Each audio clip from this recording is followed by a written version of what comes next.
Olá pessoal, tudo bem? Sejam todos bem-vindos. Hoje eu estou passando aqui para deixar uma dica de leitura muito rápida para você que estuda filosofia e tem dificuldade para compreender um dos pilares do pensamento filosófico do Ocidente, que é Aristóteles. Aristóteles é o autor mais difícil, é um autor que se lê devagar, é um autor que, bem, entre seus textos, a gente tem alguns que são palatáveis, mas alguns que são muito complicados, e para piorar, a gente tem uma vasta bibliografia aí no mercado editorial brasileiro que não necessariamente contempla uma visão de conjunto, tá, da filosofia aristotélica. Então isso é pior ainda, porque quando nós vamos nos aproximar das várias obras, a gente tem sempre, digamos assim, uma análise setorizada. Isso mata qualquer filósofo cuja obra tem um senso de unidade. E Aristóteles é aquele filósofo que tem a seguinte característica: você lê uma obra, você lembra da outra, elas estão todas interligadas, existe uma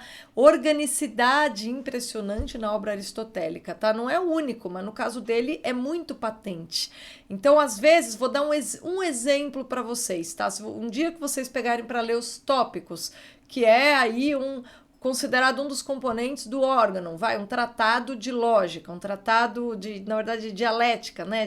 Não faz parte da analítica, mas faz parte da argumentação. É o tratado sobre as regras da argumentação. Se você pegar o livro 4 desse tratado, você vai reparar que todos os exemplos a respeito dos tópicos para examinar se a comparação feita está sendo feita de forma adequada, vão te remeter ao livro Ética a Nicômaco, tá? Porque justamente como a questão do valor que se atribui às coisas é o que está em discussão ali naqueles tópicos da argumentação, no livro 4, e a Ética a Nicômaco é justamente a obra aristotélica em que ele pensa a respeito dos valores, a gente, obviamente, que o conteúdo do seu tratado de ética, ele aparece ali, digamos assim, ele é como se ele inspirasse os exemplos que Aristóteles dá naquele livro dos tópicos, tá? E são inúmeros outros que a gente poderia pensar. Quando a gente está lendo um tratado, a gente lembra de outro e assim sucessivamente. E saiu agora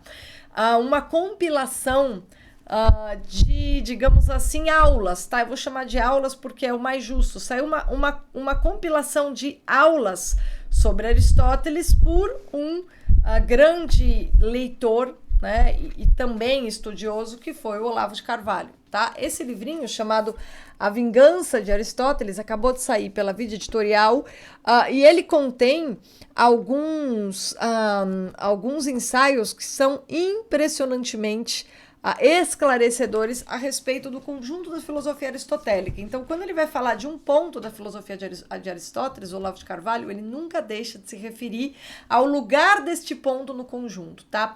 Eu estava pensando, como é que eu vou divulgar um livro que vai ajudar tantas pessoas que estão na universidade, que querem entender Aristóteles e não entendem? Como é que eu vou divulgar isso mostrando o mérito desse livro, já que tem ensaios, enfim, sobre tantos assuntos diferentes, e aulas assim tão distintas. Mas veja, por que eu tô gostando desses artigos e acho que eles são um roteiro maravilhoso pra gente lendo Aristóteles, né? Porque justamente é sempre o Aristóteles por inteiro que a gente encontra aqui, tá? Esta é a qualidade desse livro que eu vou deixar aqui divulgado para vocês.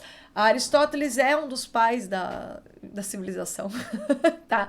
A sua grande descoberta, né, o que é considerado assim, as joias da coroa de Aristóteles, são justamente o conjunto dos tratados lógicos, mas mesmo a respeito disso, o Olavo de Carvalho tem uma contribuição original, que foi ali pela primeira vez exposta no Aristóteles em Nova Perspectiva, uma introdução à teoria dos 4 discursos, que consiste numa, digamos assim, reexposição do que é toda a reflexão aristotélica a respeito do logos, da linguagem, na divisão dos 4 modos de discursos e de que forma que eles se articulam, e quais são, digamos assim, as diferenças, as especificidades desses modos de discurso no que diz respeito ao grau de confiabilidade de cada um, tá? Essa é uma tese absolutamente fascinante, porque o Olavo de Carvalho, ele parte assim daquela intuição que a gente já observa nos comentários aos Segundos Analíticos do Santo Tomás de Aquino,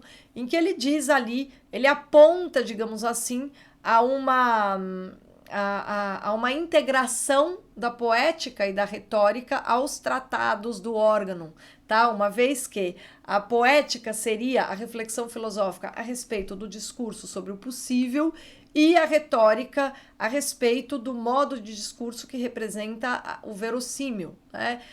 O tipo de discurso do que parece que é assim, tá? O poderia ser assim, é o discurso poético, parece ser assim, é o discurso do possível. Então, ali no Aristóteles em Nova Perspectiva, a gente observa no Olavo de Carvalho uma capacidade de explicar uma teoria que ela, digamos assim, é a coluna vertebral do próprio órgão aristotélico, que não pode ser esquartejado, de modo que, diz Olavo de Carvalho, assim ele defende, a retórica e a poética não são tratados, digamos assim, a retórica não é um manual de retórica, a poética não é um manual de como escrever obra poética, ao contrário, eles são reflexões sobre os registros da linguagem que se convertem, tá, no campo simbólico em literatura, em poética e em retórica, que é o discurso do possível e o discurso do verossímil. Então, assim, o Olavo de Carvalho realmente ele tem autoridade para falar de Aristóteles, e quando você lê esses vários ensaios, se você tem preconceito com o Olavo de Carvalho, faz assim, compra esse livrinho aqui, escondido do professor da universidade, pode comprar escondido, confia em mim, tá? Eu tô tentando entender Aristóteles faz 20 anos, e vocês não sabem a ajuda que as aulas do Olavo de Carvalho, muito mais, às vezes, a bibliografia que ele indica, porque o Olavo está dentro de uma tradição de exegese do Aristóteles que me parece absolutamente fascinante, e ele indica suas fontes, e ele diz como que ele contribuiu para esse caminho, que o ajudou também a começar a entender. Aí ele dá um passo a mais, tá? Ele dá um passo além nos seus antecessores, considerando o legado dos seus antecessores. Então ele indica, ó, esse autor fez isso aqui, esse aqui fez isso aqui, eu tô fazendo isso aqui, tá? Então a gente tem aqui um trabalho de relevância impressionante nos estudos aristotélicos, que nos dá o Aristóteles por inteiro, no mesmo sentido que o Adler faz isso por nós no Aristóteles para Todos, tá? Se você não tem o livro Aristóteles para Todos e tá aí tentando se matar para compreender Aristóteles, leia. Mas compre escondidinho do professor da sua universidade, que acha que o Olavo de Carvalho é isso e aquilo, esse livro aqui, tá? Julgue os escritos desse filósofo pelo mérito, esqueça quem ele é, o nome, tudo que você ouviu dele, leia o que ele tem a dizer sobre Aristóteles para você e veja se você não vai começar realmente a compreender a atualidade do pensamento aristotélico, que é naquilo que o Olavo de Carvalho estava interessado, tá? Então, essa é uma dica fundamental, porque Aristóteles é difícil, você vai precisar de ajuda, você precisa sim ler os textos do próprio Aristóteles, mas sempre amparado pelas explicações. E aí, uma coisa absolutamente não exclui a outra. É preciso que você leia os textos, mesmo que você não entenda nada. E depois que você procure aquelas pessoas que vão te ajudar a compreendê-lo. E quando você faz isso ao mesmo tempo, tendo uma ideia dos textos e lendo as pessoas que vão te ajudar a compreendê-lo, qual que é o resultado? Você vai conseguir medir o mérito de todas essas obras que te ajudam a compreendê-lo. Porque você tem a fonte primária também ali na sua balança como parâmetro de comparação. Se você algum dia tentou enfrentar um dos escritos mais difíceis de Aristóteles, você sabe muito bem que as várias obras para esclarecê-los têm pesos diferentes, né? Todo mundo sabe que para ler a Metafísica de Aristóteles, aquela introdução do Reale e os comentários são valiosas. Pois é, esse A Vingança de Aristóteles é um compêndio de artigos, aulas, etc., absolutamente valioso para você compreender o conjunto da obra e nunca perder a noção da organicidade da filosofia aristotélica, tampouco a sua atualidade. Só um pequeno spoiler para vocês que se interessam por filosofia da ciência, epistemologia, alguns ensaios a respeito de como Aristóteles via a natureza e quais eram os limites próprios ao conhecimento dos aspectos da natureza, que é justamente tudo que a gente hoje chama de ciência, porque ciência para Aristóteles, enfim, é um conceito um pouco diferente, mas o que nós chamamos de ciência é a filosofia da natureza.